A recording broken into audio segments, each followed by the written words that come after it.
Assalamualaikum warahmatullahi wabarakatuh. Perkenalkan, nama saya Muhammad Ishaq. Saya adalah salah satu daripada guru pendidikan agama Islam di SMA Negeri 1 Pangkalan Bun, Provinsi Kalimantan Tengah.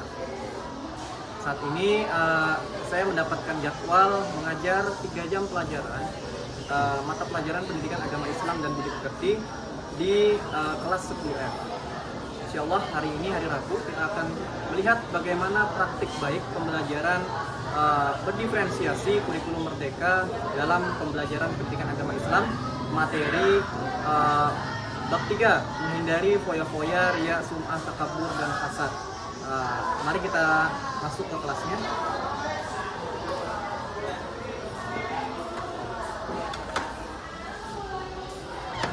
Assalamualaikum.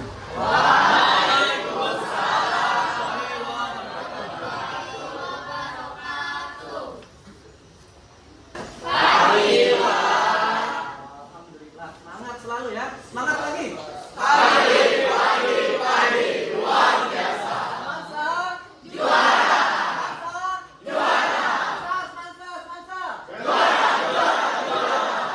Semangat selalu pokoknya. Kita masih pagi ya, Pak. Karena kita harus semangat untuk menuntut ilmu pelajaran di sekolah. Anak-anak, kaifa halukum? Alhamdulillah.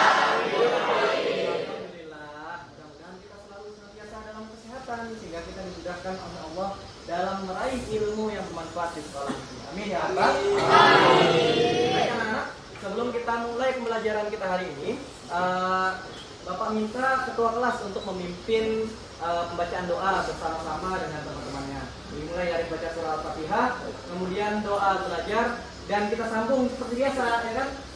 Murojaah Quran surah Ad-Duha. Sebelum memulai pelajaran, mari kita bersama-sama berdoa. Berdoa dimulai. Bismillahirrahmanirrahim. Alhamdulillahirabbil alamin. Allahirabbil wabil islami dina wabil Muhammadin sallallahu alaihi wasallam.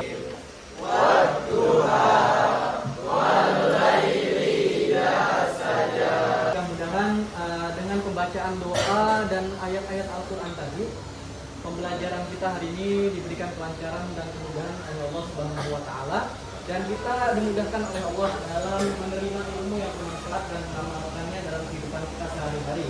Amin ya Rabbal alamin. Baik anak-anak, sebelum kita masuk pembelajaran, Bapak ingin absen dulu ya. Yang pertama, Ahza Rais Arya Triswardana. Oke. Ahmad Maufi Aryadana Gunawan. Baik anak-anak, seperti biasa Bapak ingin menanyakan apa yang sudah kalian pelajari minggu lalu. Ada yang bisa menyebutkan dan masih ingat pembelajaran kita minggu lalu tentang apa? Saya Pak. Ya. Syu'abul Iman Pak. Syu'abul Iman. Depan.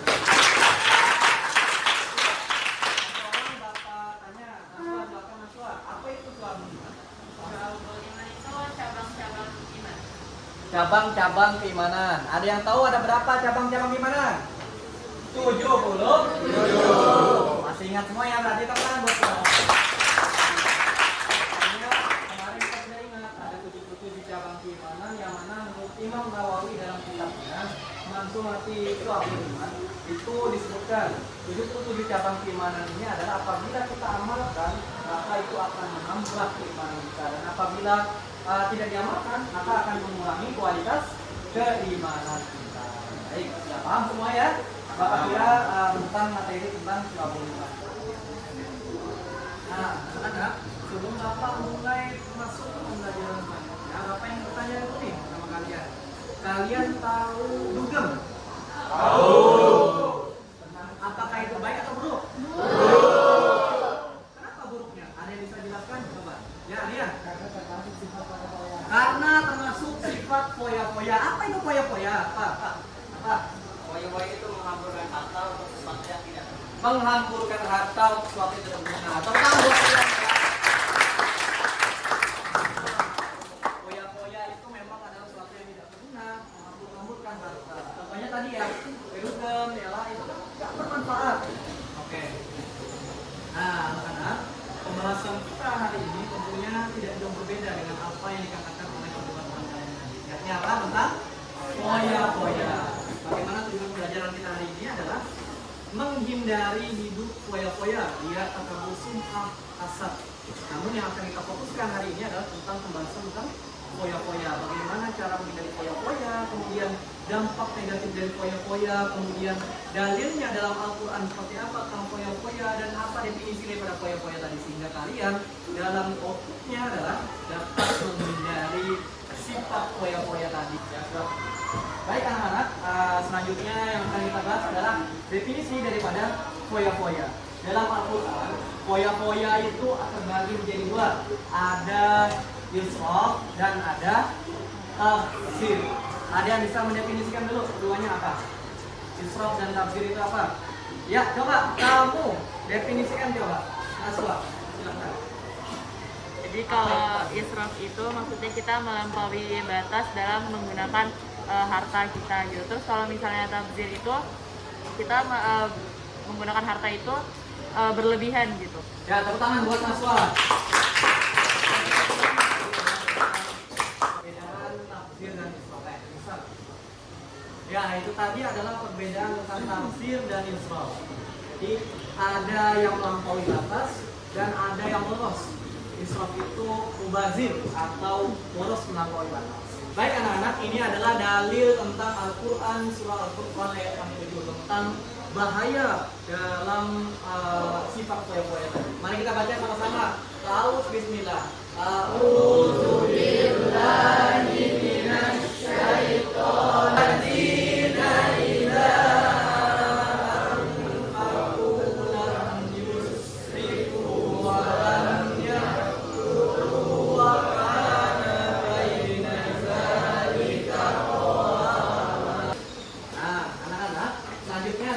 Contoh perilaku israf dan tafsir. Contoh perilaku foya-foya tadi dalam kehidupan seperti apa? Dalam makanan dan minuman. Seseorang mengambil banyak makanan dan minuman di suatu acara percakapan dan dia tidak mementingkan orang lain. Pokoknya kalau kita ke tempat undangan pernikahan itu, kalau orang foya-foya itu menghabiskan makanan tanpa sisa. Mereka mengambil makanan tanpa mementingkan orang lain. Selanjutnya adalah dampak negatif daripada sifat hidup foya-foya. Coba Dwi bacakan dampak negatif yang pertama apa? Terlalu sibuk mengurusi kehidupan anak. Tadi kita sudah mengetahui bahwa bahaya dampak negatif daripada sifat foya-foya. Selanjutnya adalah cara menghindari sifat foya-foya itu sendiri. Agar kita terhindar daripada sifat foya-foya dan bahayanya, kita perlu menghindari sifat foya-foya ini tadi. Karena kita sudah tahu ya bahayanya, dampak negatif daripada foya-foya. Coba Fafian sebutkan bahaya daripada foya-foya tadi apa? Dapat menimbulkan sifat pikir. Dapat menimbulkan sifat pikir, betul. Karena foya-foya itu kan tadi sebagaimana disebutkan oleh teman kalian Naila ya, bahwasannya pikir itu penyebab daripada kepelitan seorang, dan kepelitan seorang itu disebabkan daripada dia suka menghambur-hamburkan harta, tidak jelas kemana. Ini adalah dampak negatif. Selanjutnya adalah cara menghindari sifat foya-foya tadi. Nah, salah satu yang pertama adalah membelanjakan harta sesuai dengan skala prioritas. Ada yang bisa jelaskan? Coba Nisa, kamu jelasin apa membelanjakan harta. Ada 4 prioritasnya. Yang pertama itu penting dan mendesak. Kedua, mendesak dan tidak penting. Ketiga, penting tapi mendesak dan mendesak tidak penting. Nah, tepuk tangan buat Naila. Nah, itu tadi adalah skala prioritas kebutuhan yang mana harus kita prioritaskan kebutuhan kita agar kita menghindari daripada sifat pikir dan sifat foya-foya tadi. Kiranya paham sudah ya materinya tentang foya-foya ini? Paham semuanya? Paham. Alhamdulillah. Selanjutnya anak-anak, untuk menguatkan pemahaman kalian lagi, Bapak ingin kalian membentuk kelompok sesuai dengan yang sudah kalian buat kemarin, dan kalian kan sebelumnya sudah mengisi Google Form kan, dan kita sudah melakukan asesmen diagnostik mengetahui tipe-tipe gaya belajar kalian seperti apa. Ada 3, Bapak akan bagi sesuai kelompoknya belajarnya, ada yang kinestetik, ada yang visual, dan ada yang auditori. Nah, selanjutnya Bapak akan bagi kelompoknya. Ayo berdiri semuanya. Sesuai kelompoknya, kelompok 1 di sini, kelompok 2 di sini, kelompok 3 di sana. Ya. Kelompok auditori di sini, kelompok visual di sini, kelompok kinesis di sana. Oke, anak-anak, selanjutnya adalah sudah dibagi kelompok semua ya. Dan sudah sesuai dengan kelompok belajar, gaya belajarnya sudah? Ya. Kelompok 1, gaya belajarnya tentang auditori. Sudah membawa perangkat yang Bapak perintahkan tadi malam? Ya. Apa itu tadi? Buku gambar dan handphone. Ya, sudah siap semua? Ya. Kelompok 2 bagaimana? Sudah siap? Dengan handphonenya, dengan aplikasi Canva yang sudah Bapak bisa? Kelompok 3 bagaimana dengan persiapannya? Pasti sudah. Ya, baik anak-anak. Di sini Bapak akan membagikan LKPD untuk tugas kalian hari ini sesuai dengan kelompok belajarnya masing-masing. Kan? Kelompok 1, kelompok 2, mind map semenarik mungkin. Tugasnya adalah sifatnya adalah individual. Kelompok 2, tugasnya adalah membaca semua materi yang Bapak kirimkan dalam bentuk infografis, buku maupun catatan-catatan yang sudah Bapak kirimkan di grup ya. Kemudian dari situ kalian kerjakan LKPD-nya dan masing-masing membuat satu quotes dari Canva tadi.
Baik anak-anak, sudah selesai semua tugasnya? Ya. Kelompok 1 bagaimana? Kelompok 2? Kelompok 3? Sudah. Berarti kita siap untuk maju presentasi ya? Dari kelompok 1. Mana dulu nih? Kelompok 1. Siap, silakan maju. Silakan kelompok 1.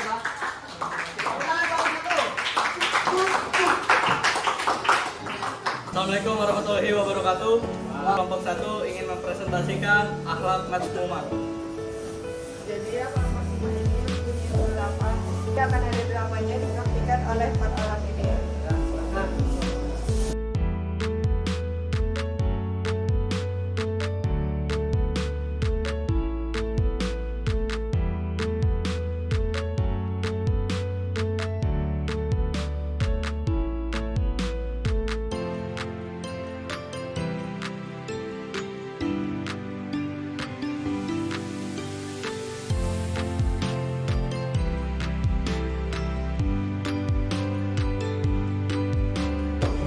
Assalamualaikum warahmatullahi wabarakatuh.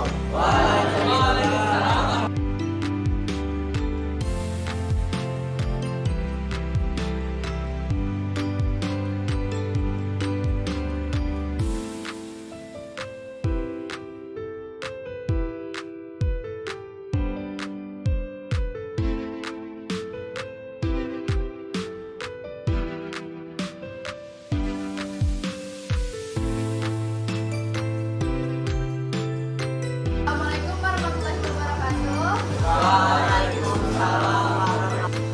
Pertama yaitu menghindari sikap hidup foya-foya. Sikap hidup foya-foya bisa terbagi Untuk tujuan yang tidak berguna, misalnya seperti dugem. Nah, pada saat dugem itu kita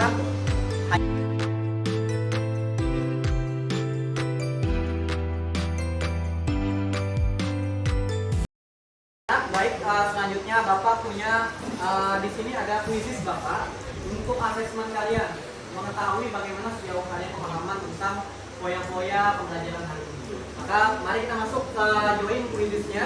Join my kuisis form 167 591.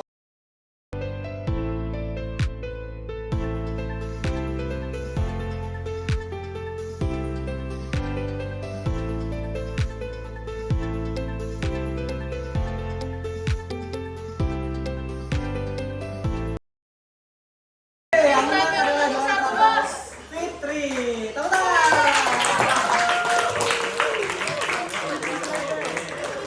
Kedua adalah Pandu Aji dan peringkat ketiga adalah siapa tadi? Ya, tepuk tangan.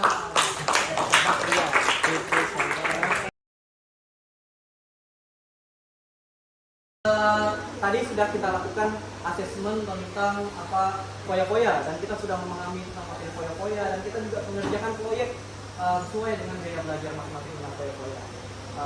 Bapak ingin tanya nih, bagai apa kesimpulan pembelajaran kita hari ini? Ada yang bisa menunjukkan? Silakan. Silakan Mas.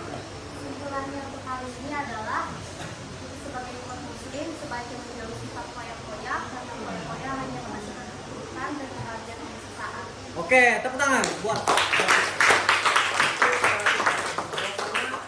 Dari pembelajaran kita hari ini kita dapat menyimpulkan bahwasanya sifat foya-foya itu adalah akhlak yang sangat jelek, sifat yang sangat buruk yang harus kita hindari sama-sama. Karena melihat dampak negatifnya yang sangat banyak, kemudian keburukannya dan bahayanya bagi diri kita sendiri.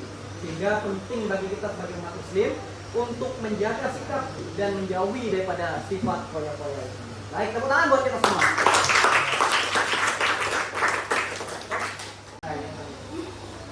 Baik anak-anak, selanjutnya Bapak punya lembar refleksi siswa yang mana ini akan kalian isi sebentar. Bagaimana kalian merefleksikan 3 hal yang Anda pelajari hari ini, kemudian 2 hal yang masih membuat kamu bingung, kemudian hal-hal yang ingin kamu ketahui lebih lanjut dan yang kamu rasakan selama pembelajaran hari ini. Kalian isi lembar refleksi siswa ini serta lembar pemahaman siswa agar untuk pembelajaran menurut Bapak ke depannya. Silakan Bapak bagikan ke kelompok ya.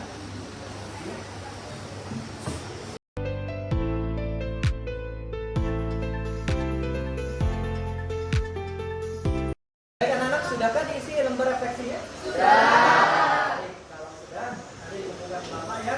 Nah, mudah-mudahan apa yang kita pelajari ini menjadi bermanfaat buat kita semua dan kalian semua dimudahkan oleh Allah dalam mengamalkan ilmu yang bermanfaat tersebut sehingga kalian dapat dijauhkan oleh Allah daripada sifat tercela. Salah satunya adalah sifat foya-foya. Amin ya rabbal alamin. Kurang lebihnya Bapak mohon maaf. Mudah-mudahan pembelajaran kita lebih lebih baik ya pada hari ini dan kita semua sehat dan kita bertemu kembali dalam pembelajaran minggu depan, pembelajaran ketika ada Islam. Insyaallah minggu depan kita akan membahas tentang materi tentang riya, sum'ah, takabur dan hasad. Baik anak-anak, ada pertanyaan sampai sini? Ya, kita hidupkan sampai sini. Bapak mohon maaf tidak ada salah kata. Wabillahi taufiq wal hidayah. Wassalamualaikum warahmatullahi wabarakatuh. Waalaikumsalam warahmatullahi wabarakatuh. Assalamualaikum warahmatullahi wabarakatuh. Nama saya Najwa Aisyah Ashari dari kelas 10F. Perkenalkan nama saya Muhammad Fajrianur dari kelas 10F. Menurut saya, metode pembelajaran seperti ini tuh sesuatu yang baru dan menyenangkan karena metode ini tuh menyesuaikan kemampuan setiap siswa. Jadi kan setiap siswa itu kan punya kemampuan yang berbeda-beda. Belajar sama Pak Ishak itu asik, menyenangkan juga. Setiap minggunya metodenya beda-beda, jadi nggak ngebosenin. Dan metode ini nih, pembelajaran itu menyesuaikan kemampuan setiap siswanya. Terus cara belajarnya juga sesuai dengan kemampuan dari diri kita masing-masing. Karena metode ini beda dengan metode yang dipakai oleh guru-guru lain, di mana metode ini kita dapat langsung sering berinteraksi dengan guru ataupun dengan teman sekelompok kita. Cocok sih sama kurikulum Merdeka. Karena sangat relevan di masa kurikulum Merdeka, di mana ada penyesuaian. Setiap murid itu mendapat tugasnya berbeda-beda setiap kelompok, jadi dikelompokkan jadi 3 sesuai dengan minat dan bakat kami, jadi kami merasa dihargai juga sebagai murid. Nilai profil pelajar Pancasilanya juga dapat, di dalamnya juga ada nilai gotong royong. Itu aja sih dari saya, terima kasih.